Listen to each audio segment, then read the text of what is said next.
So I've been meaning to make this video for quite a while, but by the time I get to work on it, typically the ad in question disappears, either because it's a terrible ad in the first place or some sucker actually buys said product. And of course, I need an example for this video. So this one hits the mark in a number of places and illustrates the notion that many computer resellers, particularly those who kind of do it on their own, blatantly misprice, especially old hardware, and use sites, believe it or not, like Amazon and Newegg to justify said outrageous prices and deceive potential buyers. It's also pretty smart, depending on how you look at it. So I'm going to show you what to look out for so that you aren't fooled. Stay with me. The Saifuma 2 is a strong air cooler contender thanks to its 6 nickel-plated copper heat pipes and dual tower array. It's also compatible with most builds thanks to a slim 120mm fan up front and asymmetrical stands for unrestricted RAM clearance. That's right, all 4 RAM slots should be good to go. Pretty much unheard of in this category. You'll also be pleased to know the Fuma 2 won't break the bank at just under 60 USD. Click the links below for more details. Let's start out with this egregious PC ad. This is a multi-piece offer, desktop, monitors, keyboard, mouse, speakers, no trades. Are you ready to finally join the PC master race, but not sure where to start? Want to get you or your kid a complete gaming setup to play Fortnite or the new COD? The holidays are right around the corner, and this would be an excellent gift for the gamer in your life. Wow, did I just watch a car dealer commercial? Are you ready to get behind the wheel of your very first car? Want to zip up and down the freeway at insane speeds with no regard for authority? Come on down to Greg's Automotive. We've got yours here, a 2005 Toyota Prius that can do 0 to 60 in a time that ends in 0.6 seconds. You'll find out the first half of that later. And remember, the holidays are right around the corner. This will be an excellent gift for the car enthusiast in your life. So there's that. There's also a spec sheet here. Intel Core i7 2600. This is the non-K SKU, so not overclockable. 16 gigs of DDR3, pretty average storage, if I do say so myself. An RX 580, an NZXT H510 case. Yeah, nothing too particularly fantastic here, but the case is relatively new. That's one thing to point out. This picture is actually a really good one because it presents the system as being very clean, color coordinated, and orderly. In fact, there isn't much about the format of this ad that I dislike, to be honest, apart from the overselling nature of the first paragraph up here. It does say OBO. He's willing to kind of demo it before you buy. He only wants 800 USD, right? But wait a minute. Is $800 actually a good starting price? Conveniently, or so we think, we've got a PC part picker list here. And this is the first thing I want you all to look out for. If you see a PCP link, keep in mind that the seller more than likely put this list together, and that manual prices can be entered at will.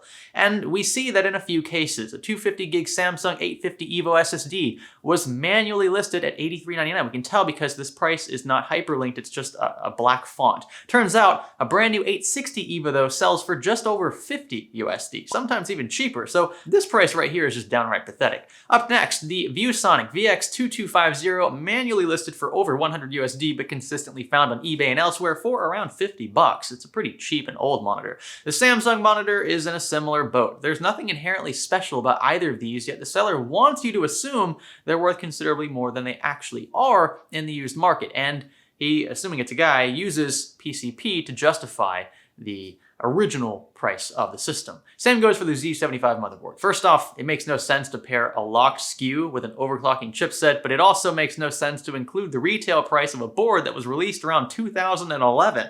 All of these inflate PCP's total price and convince potential buyers that the PC again in question is a good one for the deep discount it's going for. But let's talk about the other parts listed on the site that link back to Amazon and elsewhere, starting at the top, the Intel Core i7 2600. Now, at first glance, you might be thinking, ooh, a Core i7.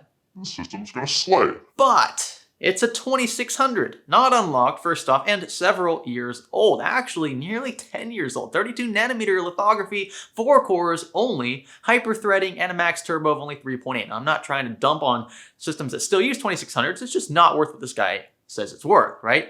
It'll get dunked on by even lower-powered modern Core i5s, put it that way. But the average shopper might not know this without doing a bit of research. They see Core i7 and they think, oh, it's the best of the best. But what's the mistake PC resellers make then? What's the point of the title of this video, Greg? It's the fact that Amazon and Newegg are often referenced to justify older hardware prices, and they'll use current pricing from third-party retailers to justify it. PC Part Picker says the CPU sells for over $300, and all PC Part Picker's doing is pulling Amazon's list price for the SKU. But if we look closer, we see that it's actually in reference to a third-party seller, one of the most expensive third-party resellers in fact, and for whatever reason, PCP automatically references this price on Amazon.com. Other sellers have the 2600 selling for significantly less, mind you, but it just so happens that Cortese Inc., whoever this is, was pulled, likely because it's listed as new and not used or open box. But if you're buying a used computer to begin with and aren't concerned necessarily about the side effects of used hardware, and in the case of used CPUs, there really aren't many, then you see what I'm getting at? You shouldn't feel inclined to reference a new listing, especially if it's going on nearly 10 years old. I mean, really, like, who gives a crap if the box was opened or not? And by the way, eBay's got 2600s for days at well under 100 USD. But let's move on to other examples. There are plenty here. How about the 16 gigs of G.Skill memory? This is DDR3, remember? And memory's come down substantially in price since the price fixings of yesteryear. This one's linked to Amazon as well, conveniently again, and after clicking, we discover that it isn't Amazon actually selling these modules necessarily, but rather a third-party retailer using Amazon, right, as its medium of exchange. They're using Amazon to list their product from their inventory. This happens all the time, but especially with used hardware, since Amazon typically only fulfills or keeps in their inventories new items for obvious reasons, right? 16 gigs of DDR3 in 2019 for over 100 USD is laughable, to say the least, and a quick eBay search finds similar kits for around 40 bucks or 50 bucks. This isn't even fast DDR3. This is what, 1333 megahertz? I mean, come on. So 50 bucks or so, yeah, now we're talking, but over 100, you gotta be kidding me. The seller also conveniently lists Windows 10 Home on PCP, backlinked to Newegg for over 100 USD. I seriously doubt he or she paid $100 for a Windows 10 license, but I've found this is often used as leverage on the buyer's side to justify higher asking prices for old hardware. My recommendation, especially when you're building an ultra budget system, buy a key from a place like our sponsor, or take a chance on an eBay key, or just don't activate it all and deal with the watermark. Either way, you'll pay a lot less than a Benjamin. Now, to those wondering, yes, I noticed that the RX 580 is missing its price and is thus not added to the total here, but in the grand scheme of things, it's really no big deal. You can find 4 gig models like this one for under 100 USD on eBay. In fact, RX 4 and 500 series cards in the used market are some of the best bang for the buck cards you can get your hands on in late 2019. And to tie all of this back into the listed system, I think the GPU-CPU combo is actually relatively balanced. 16 gigs is great, the 580 is great for 1080p and even some 1440p gaming, and the i7 should still pull its weight in most titles. I want to emphasize, I said most there.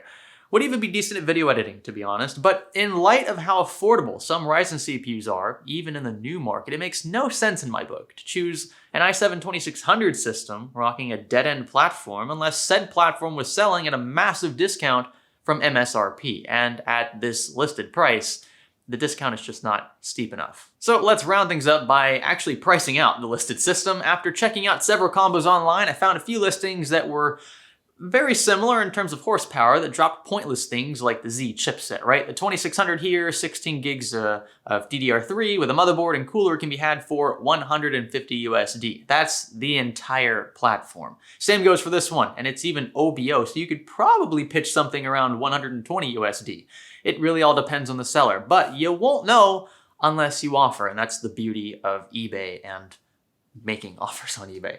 Don't let your own impatience compromise a potentially great deal. Same goes for any other negotiation in life. The party with less patience always loses. So let's say $140 for the platform, right? You don't need a 4DIMM kit for the system to run at prime. 2 modules for dual channel will be perfectly fine, even though I know some people have like that pet peeve where not all 4 slots are filled, whatever. Just still, not worth $100 or more like he says it is. Let's say $80 for the RX 482, and we could do 480 or 580, they're really kind of the same card. $30 for a cheap case, $30 for a cheap power supply, $50 for decent storage, $10 for Windows, and there you go. A pretty baller system in the mid $300 range. That's $300, right? Tack on $100 for an entry-level 1080p monitor, or just use a spare TV if you're on a tighter budget. Affordable mouse and keyboard, still mechanical if you want to go that route, for around $60, and you've still got a system that is about half the asking price of the ad. Take the time,